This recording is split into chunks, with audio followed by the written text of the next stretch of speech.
All right, everybody, welcome back to the stream here on HeroesHype. Thank you for joining us. I know I said we'd be... Oh, man, you are shameless, sir. You are shameless. But I know we said that we were looking for Team Min-Max versus those guys. We're really waiting on seeing if we can get a game as soon as possible. If we can, we're going to get in with those guys. Literally, I was going to say those guys anyway. But until then, we can have some time. We can talk about some stuff about HeroesHype. I'm going to start off with, once again, pointing you guys to the Patreon, patreon.com/HeroesHype. Make sure you check out all the reward tiers that we've got for you. So many of the reward tiers are for shout-outs, so HeroesHype will absolutely make public and make known. They'll send the internet version of a town crier to the great streets of the internet and to tell the entire world that Tassadar Lover 42 is a HeroesHype fan. That's probably the worst possible gamer tag that I could have thought of at that moment. I mean, at the least, you can join ghostDunk and I as patrons. I know that I'm proud to support this league. Outstanding community, and all they do really for the amateur scene in North America is enormous. And $5 a month as a thank you is the least, at least I can do personally. Hopefully you guys see it that way, and maybe you want to go all the way up to that $45 tier, get that swag bag, and really give the love that this organization deserves. HeroesHype doing it as always, ghostDunk. Yeah, they've been doing it for forever. And in fact, we talked to Gillyweed on our podcast, and she shouted out HeroesHype. They've been doing it since the beginning. Gillyweed used to be a part of HeroesHype. So the amateur scene in Heroes of the Storm is vibrant. It's happening. And if you love this game, if you love this players, if you love just watching all these different games, make sure to reach out to HeroesHype. Let them know you love them. I love them. I went on patreon.com. I went and got that $5 tier. I'm in that hype channel on the HeroesHype network on the Discord. Yeah, man. It's good stuff. And there's a lot of other places on the internet where HeroesHype is at. They've got just Twitter, they've got a Discord, they've got a Facebook and a Snapchat. You can find those links down below on the Twitch channel. Ooh, and man, Snapchat. Subscribe. Yeah, I can't believe I forgot to say subscribe to the Twitch chat, guys. Jump in. You guys get emotes and you improve the amateur scene. We get more followers, which makes everything all the better here on twitch.com. And there's some amazing emotes on this channel. Of course, you have the NA LOL. You got the hype, of course. I mean, anytime you get some emotes, and oh wow, that Naz that's a dirty gingerbread Naz right there emote. You'll love to see it. Did we warn Halloran first? About what? About the gingerbread Nazeebo. Oh, is it scary for him?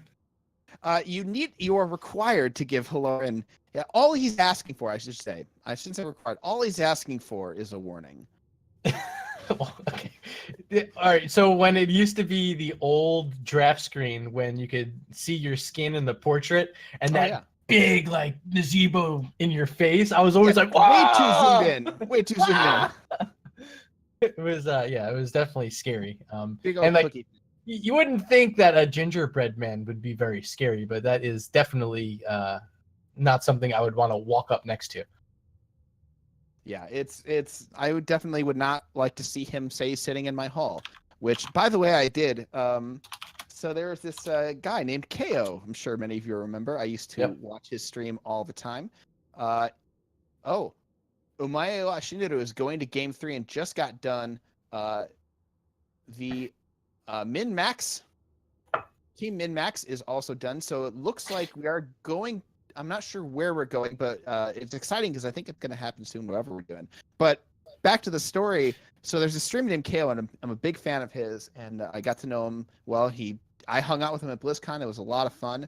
And I sent him, and he lives with Dreadnought, a cardboard cutout about 3 to 4 feet high of a gingerbread Nazeebo that I think he still has sitting in his house. So Dreadnought, you're welcome. Oh my gosh, dude. How do you get something? You like go to Kinko's and say print this? No, the internet. People will just print cardboard cutouts on the internet, and all you do is you just do something in Photoshop. And I didn't have that high quality of an image, so I'm sure it was super pixely, but I had it shipped directly to his house. Oh. So that arrived in the mail. I think it got used in a skip, but I haven't been able to see it happen. Oh man, well we're gonna go lock that down and find it later on this evening. Send one of our staff here from HeroesHype. Go find that video. We want to show it. That's awesome. I think it looks like we're heading over to go see TMM versus those guys. Yep. That's Team MinMax for those of you who don't know the acronym. Yep. Yeah, as predicted, we are there. So what are your thoughts? You said, oh, those guys. I like those guys. Well, tell us about those guys. Okay, hang on. You're putting me right on the spot, so I have to remember who those guys are. So it's Treebeard, Average Joe, Satat, the Attacker, and MVV. Okay.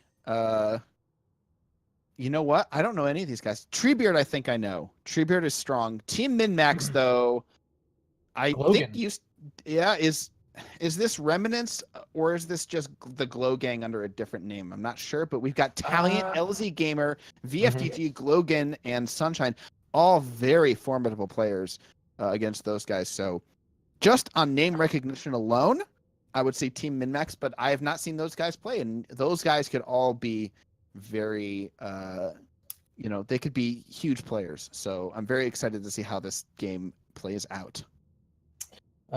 Glogan, obviously known in Hero League for his specialist play. We'll see if he pulls any of that out this evening. Recently reworked Asmodan, we talked about at the top of the cast this evening. Perhaps a Glogan hero. What are your thoughts there?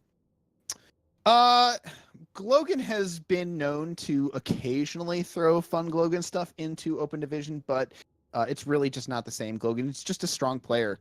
And so I expect more standard stuff out of him. And all these guys on that team have been around forever. Taliant used to be, when they were still doing MMR leaderboards, Taliant was number one, back in the day.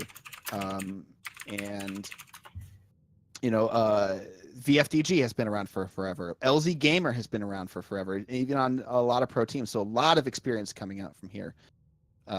So we're going to see how that works out here. However, those guys did beat Pride Start Gaming, which I know is a pretty solid team. That's former Team Freelo. Yep, former Team Freelo. Very strong team from NGS. So those guys definitely no pushovers for sure going up against Team MinMax. So we are waiting for some map selections. We are waiting for some lobbies. But we are definitely headed that direction, ladies and gentlemen, hanging out with us over here at twitch.tv/HeroesHype. If you don't already follow the channel, slap that follow button. If you want to support the stream, hit the subscribe button. But Ghost, we've seen twice tonight, map number 1 be Infernal Shrines. What are your projections? Are we going to see more Infernal? Is it just teams love this map? Kind of what's your take on the map meta going into these sets tonight? It's the most popular map for a reason, and teams are going to pick it. So, I mean, if it's the most popular, odds are you're going to see it first. If it's like everything else, you're going to see Sky Temple banned out, probably Braxis as well, just in case. Like, I think Braxis is banned out a lot more in Open Division because Open Division teams are maybe scared of like Braxis, like not one tricks because that's not the right word, but like map tricks. I don't know how you put that. But like, people have stuff up their sleeve. Those guys ban out Dragonshire first. Very interesting from them. But Sky Temple just banned out because it's not played very often. Braxis Holdout is, I don't think it's banned very often in HGC because first pick is such a huge advantage on that map. Agree. Yeah. Dragonshire, definitely one of the maps that if you have that first pick, you're going to do really well. Braxis as well. If you have that first pick, it's really just in your favor. Almost, I'd say 80% of the time, you're going to win that map. Yeah. I think Dragonshire a good ban against min-max. Dragonshire favors teams that know how to rotate. They know how to macro very well, and min-max definitely one of those teams. So Dragonshire, very strong ban coming out from those guys for sure. Do we end up seeing Volskaya Foundry tonight? I think so. Volskaya has been super popular lately. I'm surprised we haven't cast a game on it yet, but yeah, you got to make room for Infernal Shrines, I guess. But, there's so many maps, though. Like, we might see Infernal Shrines again, but, Battlefield's always a possibility. Cursed Hollow, not so much. But, Volskaya, definitely a possibility. Right. Towers of Doom, a possibility. Tomb. There's a lot of stuff. Sky Temple, as predicted, banned out from Team Min-Max. Glogan throwing us is that a turkey team. I don't know what that is. It represents the Glogan team. Oh, it's a turd bird. Okay. It's a turd bird. Okay. Is that native to the I'm gonna say Nebraska? I don't know. I have no idea. It's a turd bird, and it brings turds to good children every night. Only during the Christmas season, apparently. Yeah, only during the Christmas season. There are 12 days of turds. And so with Dragonshire and Sky Temple banned, it looks like those guys are going to have the selection here on the pick. And we are just about to hear from our admins, and it is going to be Battlefield of Eternity. Yeah, there it is. So those guys definitely have something planned for this. Battlefield of Eternity, one of those maps you can plan a really niche strat for. So that's a good map to pick if you've got a plan. But it is not, those guys didn't want map pick. Team Min-Max won the coin toss, so they grabbed first pick. Actually, I don't know if it's a coin toss. That could be fake news. But GG, those guys picking up BOE. Let's see if we're gonna get the Hanzo ban. I'm sure we're gonna stick with the Yrel Genji bans. But I'm very interested to see what those guys' plan is for this map. It's a very unorthodox map to pick first, and let's see if they can grab a map off of Min-Max.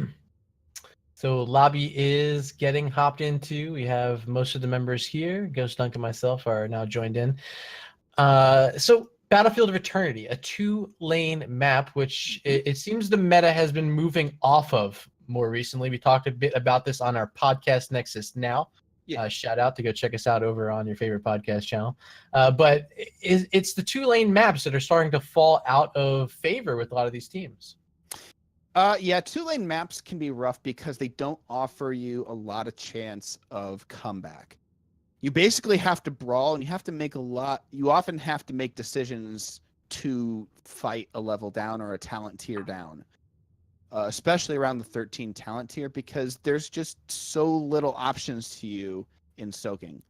That said, Battlefield of Eternity is still seen in pro play because it does offer a lot of different avenues of attack. You can be a racing team. You can be a team that wants to defend and deny people. You can be a poking team. You can do a lot of different things in this map. And I hope those guys have a plan for what they want to run. So looks like we're getting those guys on the left, Team Min-Max on the right. I gotta switch my notes around, but that's no big deal. If you are the side who picks second, and in this case it's going to be those guys, what are you looking to take away in this first ban phase, knowing that the other team is going to have their pick of heroes here? Is it the Hanzo? Well, if you want to win the race, if you're saying we're going to be able to be a team that you cannot outrace, if like maybe they've got a Pocket Tyrande or something crazy like that, that's an extreme. But if you want to win the race for sure, you need to ban the Hanzo, because Hanzo out DPSs even the next best hero in terms of raw DPS by a factor of 2. So Hanzo's basically worth 2 heroes if he can just sit there onto the Immortal. So if they're looking to win the race, yes, you ban the Hanzo out. If they don't care about that, if they say, if they want to win the race from Hanzo, we're just going to ban what works well with it and we're going to pick against it, and they have to first pick it. And if they don't first pick it, maybe we'll take it. Yeah, and then you also have to worry.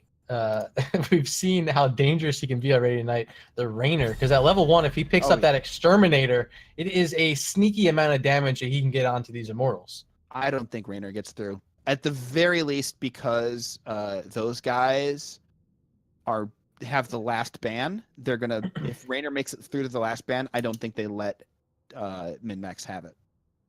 Okay. So Battlefield of Eternity, Alarak. This feels like scouting. This must be scouting. I've heard of Treebeard. It's very possible, and I'm sure chat, if it's true, will be like, you idiot. How do you not know these things? Alarak may be a specialty of Treebeard, and on this map especially, Alarak is a lot of fun. You just push people right into those circle stuns, and they die. So banned away, and now we do see the Hanzo getting banned out as well. Do you think maybe... Okay, Tracer makes sense. Do you think maybe the Alarak is just to leave more options available for them at first pick, or...?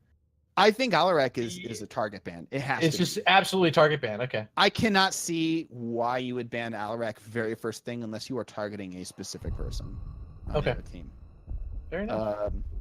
Especially if you've scrimmed against them at some point, which I'm sure these Open Div teams, they all scrim against each other at some point. And Urel being the final one. So I was wrong. Rainer gets right through. They instead opt for the Hanzo ban. And Genji gets through as well.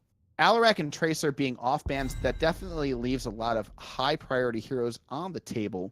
And we're going to see Min-Max pick up Genji, and let's see what those guys grab. Yeah, I think taking away the Tracer, grabbing the Genji, I like it. It gives them opportunity to threaten the backline, and there's a lot of room in the jungle here on BOE to make that happen. Yeah. Do you leave maybe Urel on the table? I'm wondering if the Urel ban maybe was... Nope, they wanted the Rainer. That's why. Urel was banned out, so... No. Like, during the draft. During the draft, you banned somebody else, another off ban, like Phoenix or who knows. I think maybe you're onto something there. Yeah, and like instead of Garrosh, you get Urel Rainer, which is pretty good. Sure. Yeah. No, I agree. Interesting. I guess maybe they're just afraid Urel just being dominant for that first pick slot. They still would have been able to guarantee themselves something like the Rainer. So I don't know. Rhaegar, Diablo are the selections here. Maybe they didn't want Genji Rainer. That could have been it, because they grab Urel first, then Genji Rainer. Maybe it doesn't work for their plan, and 2 DPS up front can be really rough. Rhaegar Diablo picked up for Team Min-Max here. I like it. I don't know what else to say. I think Rhaegar, this is probably his best map. The Lightning Shield getting the extra damage burst on top of the Immortals, pretty good for racing. Ancestral, fantastic for a Diablo. Yeah. Phoenix is the ban here from those guys. Yeah. Rhaegar, I'm a little bit surprised he's picked up this early in the draft, especially without any other healers being banned. Probably not the best Alarak. Alex Straza map. Deckard being banned out. They don't want those guys to get it. Deckard and there's the Malfurion. Definitely very good. And I'm surprised to see Rhaegar ahead of Malfurion in terms of pick order, but we could see why very soon here.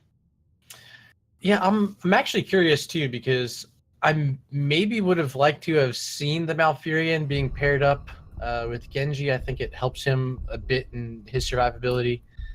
And now, of course, if he Swift Strikes in, they have the Twilight Dream to shut him down. So giving it over to the other side, will that cost them? But they do find a Dahaka and a Zeratul here in the draft. Okay. This works out real well. As Dahaka can self-sustain all day. Rhaegar definitely, with the Ancestral and Diablo, I think they're, with the Genji and the Zeratul, they're looking to finish fights quickly. Diablo's going to push somebody out of position. Dahaka's going to CC chain. What? Whoa! Whoa! We were spicy. Right. We have a plan here. We have a pocket pick coming out from Triple those Warrior. guys. Yeah, Triple Warrior, Blaze Garrosh, Zarya. Zarya, of course, they may be looking to push down structures here with the Rainer, and the Blaze and the Zarya. I mean, think about it. The Zarya shields are going to do so much. Treebeard going to be playing that Zarya, but going to do so much to prevent the burst potential from Zeratul and Genji. There's no sustain here if you are the side of Team Min-Max. Like, you just don't really have the burst. It's the sustain. All you have is the burst, and having the shielding from Zarya is definitely going to help Malfurion keep these heroes alive for those guys.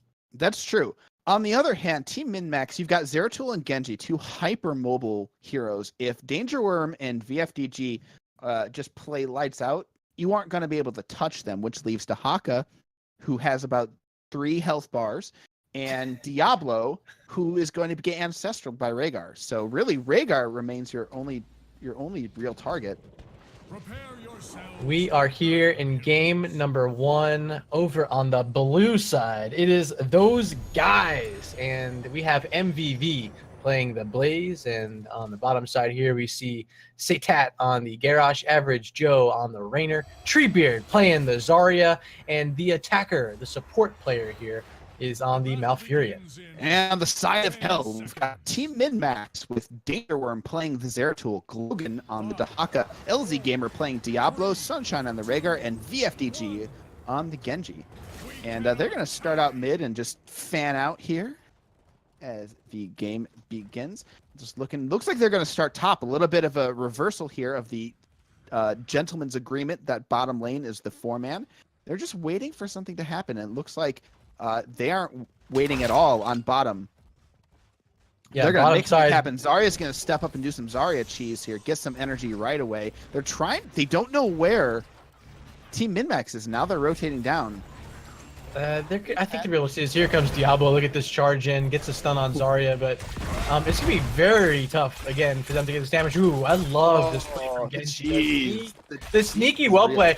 Yo, if my boy So Lucky's out there in chat, he loves making that plays. We see Diablo the first part of the game, but this is one of those plays. If you're playing Genji in Hero League, look to do this. You can really sneak out all the wells on this map, and it makes fighting later on, especially when the Immortals are spawned, much harder for your opponents, because you can't walk through that middle wall and get that tap. You either have to go to top, and if the fort's down, it's even further back to your keep. So smart pickup there by Genji. Got it basically for free. No defense came out from those guys. Man, I hate to admit it, but that works. Like, cheesing that well at the beginning of the game actually does a lot for your team. And, there's not much those guys can do except really push hard, and they do get at least a tower out of it. It's not as good as it used to be when towers were more experienced, but it is something. And I'm not sure if it's necessarily worth it, but it was definitely a good compromise. And getting on the entire front wall is good. Garrosh doing some harassing, but he loses his support. Malfurion down. Treebeard could be next and does fall. That's a double picked up there by Team Min-Max. And finding the kills on Malfurion, early game, easy. Later on in the game, when he gets that Twilight Dream, I don't think they're going to get as simple of a dive in on top of him when he has his Twilight Dream. Yeah, I'm actually surprised that Team Min-Max is not getting more out of it than just starting this camp as early as possible. Those 2 kills definitely had an impact, but it only really netted them about 500 experience. Okay. So about even on XP, we do see the camps being taken both on the top side here by Team Min-Max. Immortal spawning. Who do you think, and how do you think this Immortal phase is going to play out? Do you think it's just going to be trying to set up for Jim Raynor, all these warriors, protect them? And then if so, how do you get in here if you're Team Min-Max to neutralize that threat? Well, it's going to depend on what those guys want to do, because if you want to try and race, that means Zarya has to get energy somehow. And that means she needs to be hurt. Otherwise, you're just reliant on Raynor for the race, and I think at that point, Min-Max has a better race, and Min-Max immediately gets on here and starts blowing away the Immortal, and this is going to force those guys to at least send some people to defend. So they do get the advantage here at halftime. Yeah, Raynor is... I don't know if it's enough. We see his level 1 talent. Did he take that Exterminator? No, he didn't. So he went into Ace in the hole, so... It's too good not to take. Yeah, but... I mean, is it worth it on Battlefield? Because look at how far behind they are right now. They have to play defensive. Both teams actually postured in defensive position. Yeah. And he's going to step back and just get some soak while they play defense here. And it looks like they're going to try and rotate on Glogan, maybe get a little bit of a kill here. Garrosh gets the throw and the stun. Here's the root, but there's just no fall of Glogan's health bar, not really touched. And he's able to just walk out and pull Garrosh for good measure. Sage taking a lot of tower damage, gets the Zarya shield and the stun, but they take the time that they used to get the Garrosh kill to kill the Immortal, and they get Diablo coming in, taking out Garrosh there in return. It's next to Mania wrestling match between Garrosh and Diablo. Yeah. Diablo taking the advantage so far, and Immortal for his team. This is Team Min-Max showing those guys who those guys really are.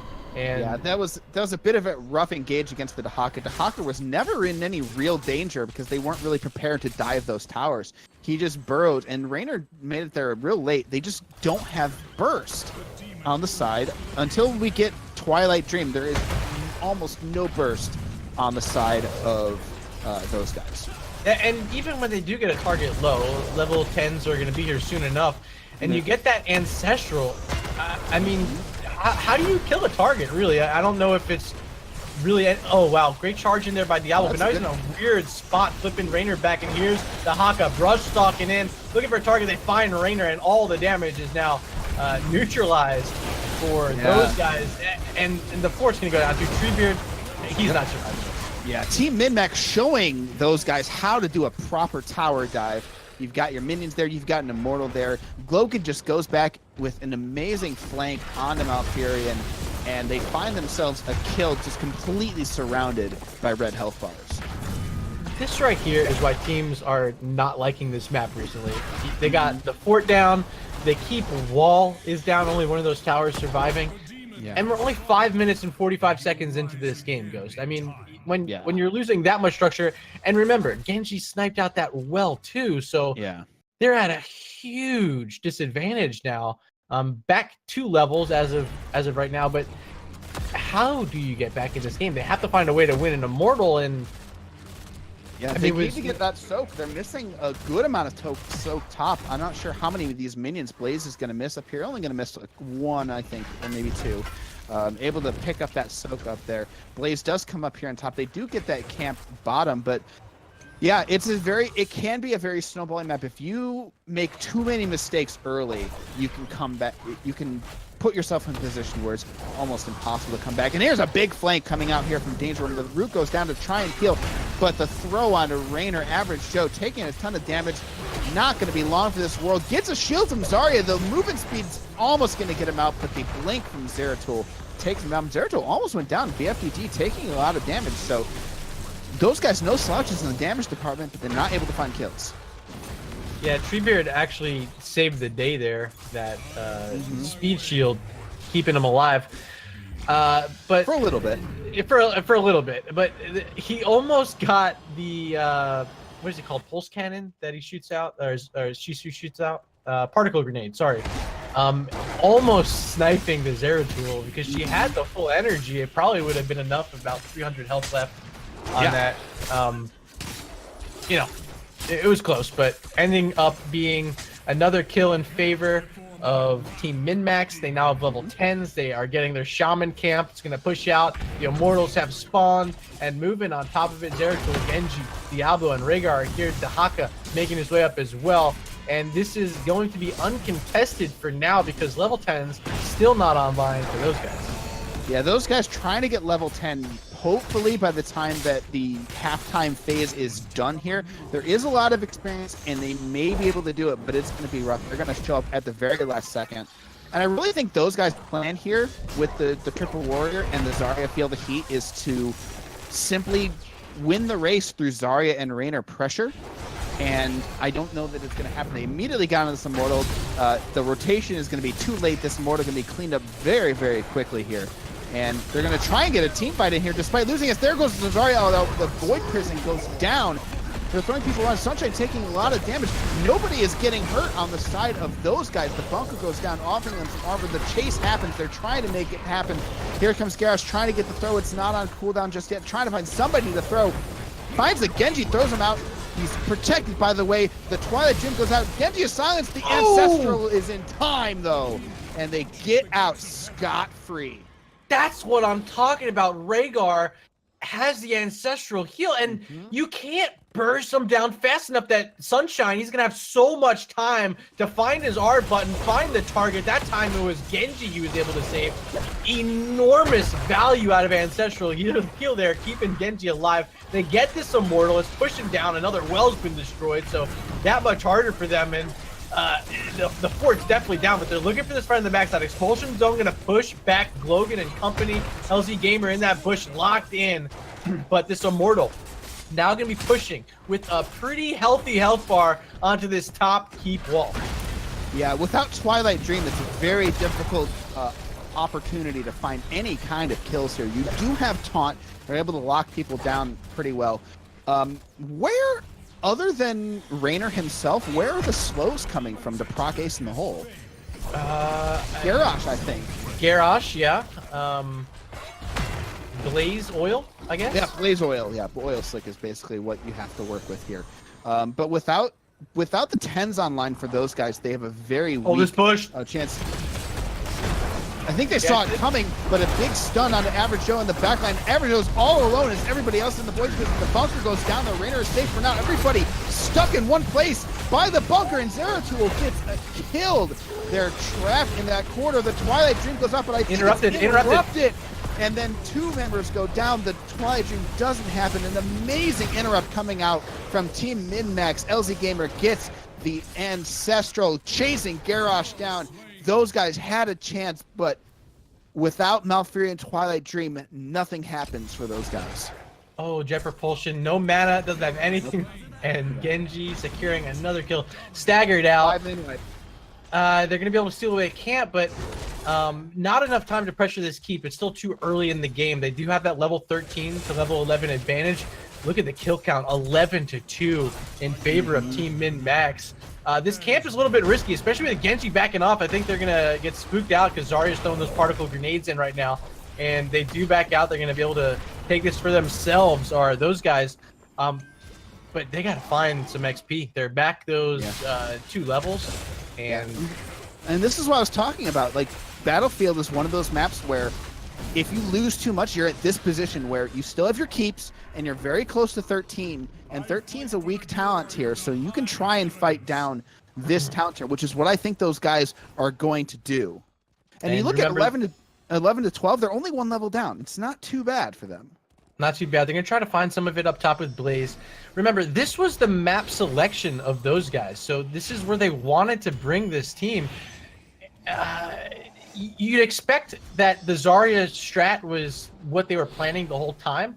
Can they make it happen, though? They had a brief glimpse of a possibility there in that last big fight, but they have to make that happen consistently if they want to end up winning this map. And right here on this Immortal, the 3rd one of the game, this is where they need to start making that magic happen. Yeah, I think their key here is lowering the mobility of the heroes. When you saw that bunker trap everybody in that quarter, those guys really made things happen. Glogan getting some XP, using that global, getting that camp, pushing up all the way to the keep wall, and Glogan's going to try and force as much macro pressure as he can here. Say, all right, you can get the Immortal at halftime, I'll just take a keep. But they find Zeratul, but the Void Prison comes out early. Here's the APOC combo. Here's the Zarya to try and make it go away, but Raynor gets burst before he can escape. The Twilight Dream comes out, connects this time, but it's not enough damage. The Ancestral makes sure nobody is close to dying. MVP is in trouble on this Blaze. Genji tries to find the Zarya in the background. The focus onto Garrosh. Garrosh goes down, and it's a 3-0, and they now have to go defend their keep, and they're going to lose a lot of the damage on this Immortal. Yeah, the Immortal is essentially going to be handed directly over to Team Min-Max. They are once again being carried by the supporting of Rhaegar. There's just, again, no way that you're going to get any kills with a sustained damage Raynor, sustained damage Zarya. It's just too easy for Rhaegar to pop that Ancestral heal. We saw it that time being used on Zeratul. Danger Worm able to pick up the kill on the backside too. So outstanding support play so far from Sunshine, and great teamwork by the entire squad of Team Min-Max. Yeah, those guys have to stop this Immortal from being poked down. They get them off the point just in time, and you see Team MinMax really respecting the danger that those guys have to offer. They're not letting them have it. They are on the same talent tier, and they're going to have to hold out a very long time on those guys. They're going to have to find a pick, and even if they find a pick, they could still lose the Immortal, so they're going to have to find something else. Garrosh trying to find a throw on to Genji.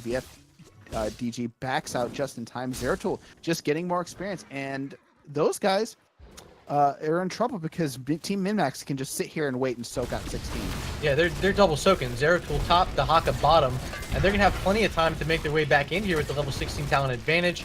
Looks like Zeratul is going to mount up, start heading in. Dahaka, of course, has that brush talk. Here are those level 16s. They are ready to rip. Let's see what's going to happen here. There's the cleanse used on Diablo, and now he's stuck in a weird spot, gets the ancestral heal. Logan trying to put some pressure on, but the VP is dropped. Here's the APOC underneath. They're going to stun in 2 targets, and they're looking to get this Valkyrian, but he's inside the bunker for now. LZ Gamer getting tossed, and this could be the moment that those guys are looking for. They might be able to kill LZ here. He's getting away with 300. And he survives the chain heal from Rhaegar, keeping him up, and they find the kill on the other side on Malfurion. Finally, a kill for those guys. They get to Haka, but overall, they may just keep anyway. They may Diablo's lose be back. though. Oh, but Genji goes down. They find themselves a Genji kill. That is huge for those guys. Excellent coming out from them. Zeratul trying to find a kill onto Treebeard, not close enough to go down. That was really rough. Twilight Dream didn't hit anybody. Twilight Dream came out just as the Void Prison came down, and everyone was able to simply back up and avoid it. But you still saw the amount of raw damage that those guys can do. It's not burst, but it's still a lot of damage. And now count them, only one well on the map for those guys. Genocide right here tonight. All right, so Team MinMax grabbing this Khazra camp down on the bottom side. Rotations through the jungle. Those guys getting right now from those guys. They want to find aggressive. something. They need to find something. They're in a bush right now. They're going to find this rotation. Look at this. I don't think the pink's coming out. Yeah, they know. Oh, smart play. Yeah. They thought they might be able to fool them because they're down 16 and say, hey, we're not going to fight 16. So they get aggressive anyway, but Team MinMax too smart for that. You see the pings come out, showing where they're at. Diablo shows them off, and now they have to back up and start soaking 16 again. And that allows Team MinMax to push up. So that Primal Rage build from Dahaka gonna allow him to pick up a Khazra on the top side, but the bottom side, Void Prison on top of 2. Here's the APOC locking down another 2. Zaytat in big trouble and falls. That's the first kill in the fight. It's Zeratul being counter killed off on the other side though. So what a good Twilight Dream. The Twilight Dream finally connected and got onto somebody. They were able to get a counter kill, and that's in favor of those guys. 1-1. All kill trades are in their favor. They're trying to find a kill onto VFDG here. He may be out of mobility, but he does have an ancestral from Rhaegar. Diablo keeping himself alive. Zarya at full health. Keep pushing on. They're trying to find this chase. The jet propulsion comes out, hits the Diablo. Are they going to make it out in time? And it looks like they will. The Rainer poke is not enough. Devil's Due gets Diablo completely up back to full, and now those guys have to deal with all the macro pressure generated by Dahaka. Yeah, Khazra camp top with 2 catapults. They have to respond to that. No one there as of yet because Blaze is more concerned about saving the last keep alive here for those guys. And the Immortals have spawned, which is going to give Team MinMax the opportunity to get a head start here, although it's about even in the race department here. Yeah, here's what they wanted, though. Here's what I wanted this race. I mean, the race isn't bad. It's not as good as Team MinMax, but, they're still keeping up with only 4 people. Blaze is off soaking. He's going to have to join them for this. They're going to have to let this push onto the core and just hope that enough minions spawn to not get a huge amount of core damage. But to win this game, they've got to come here and defend. Yeah, I don't know how much health is still on that camp pushing on to the core. I believe there might be 1 catapult with it, but they're not scared. They're going to let that push in. They need to make a stand here. This is the game because if they lose this Immortal, it might as well just call the GG right as that happens because there's not going to be much saving that last keep they have left up. So here's so much red on the map right now. They're trying to find any entry point here, but the defense coming out from Team MinMax is too much.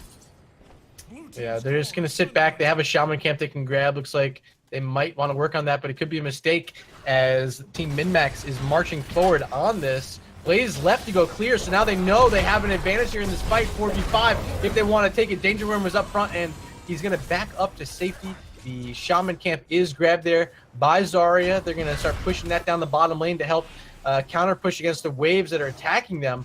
And all this patience coming out from Team MinMax, do you think it's a bit too patient? Do you want them to just jump, find this fight? They knew Blaze was split out clearing. Are you surprised they didn't take that fight there?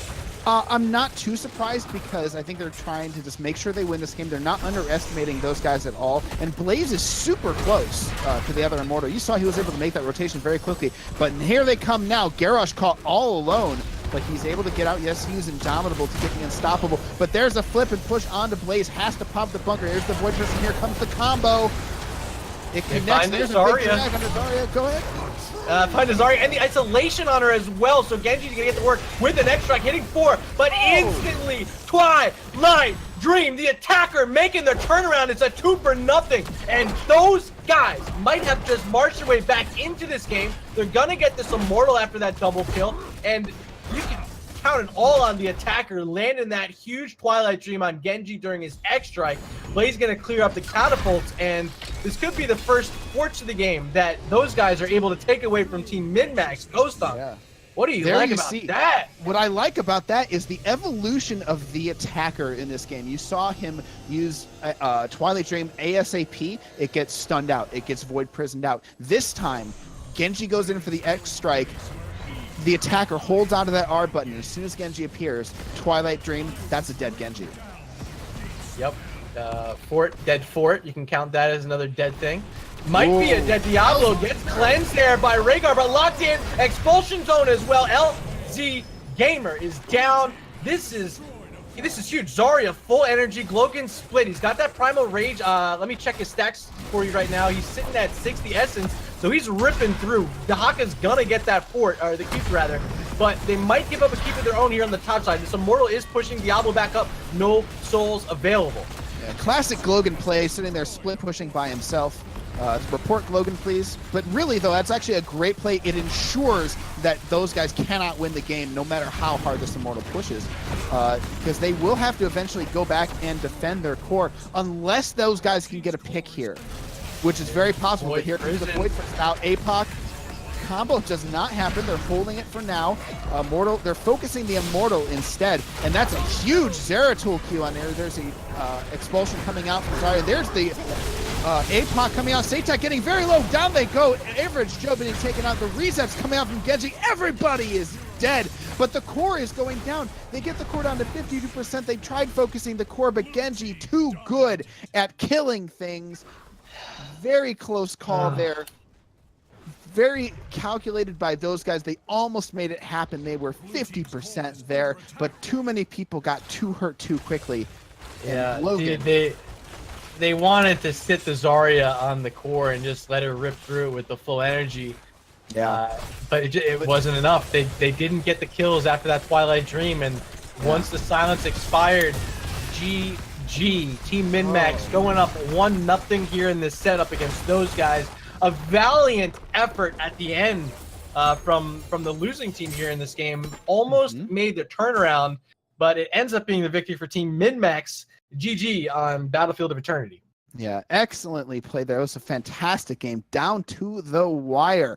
And I like that plan. Zarya with full energy and Feel the Heat will destroy structures. Raynor will destroy structures. I think actually the difference in this game, Hyperion. Yeah. Raynor needed to go Hyperion. Raynor throws out Hyperion, you zone out everybody in those battlefield fights. You throw out an Oil Slick, you get 30% bonus damage on your Hyperion. You have Hyperion, you may kill the core there. Yeah, really good point. Maybe would have used it on the keep push earlier. Maybe he would have held it for the core push. Yeah. The only thing you can say about the game is they didn't have that well early. Did it make a difference? I know. I think it made a difference. Actually, it would have made a difference, but in this case, it didn't because Team MinMax pushed around to those guys way too much in the early game. I mean, that first Immortal, it was like 10-8, it didn't matter whether that well was there or not. They won that Immortal, and they were off chasing Dahaka under that fort. You know, there was a lot of stuff going on there. But in a different world where things maybe didn't go as well for Team MinMax, maybe it matters. And I think maybe in the later sections it does matter. In cases where Blaze is going back and forth, trying to clear out the minions at the end of the game. Right. Yeah, and really Glogan getting that global pressure with the Haka. Again, I mentioned he had that Primal Rage, which makes his auto attacks that much beefier when he stacks up Essence. Was able to get that keep late game. Did it make the full difference? I guess so, because they're able to get catapult pressure there on that final push. They probably didn't even really need it. Yeah. But in the end, Team MinMax on top. Glogan must be feeling good after game number 1. Oh yeah, absolutely. I mean, well, feeling good, but also feeling like, oh, that was real close. A lot more closer than we thought it was going to be at the beginning of this game. Yeah, I mean, for sure it was. I think they had the benefit, again, we mentioned during the game, of having the Rhaegar up against the sustained type damage of the Raynor, and the Zarya wasn't quite enough burst to render any sort of ancestral useless. So a lot of value there. And I don't really know who to give MVP to, but overall, the whole squad from Team MinMax made it happen. And I'd expect to see a bit of a shift around here from those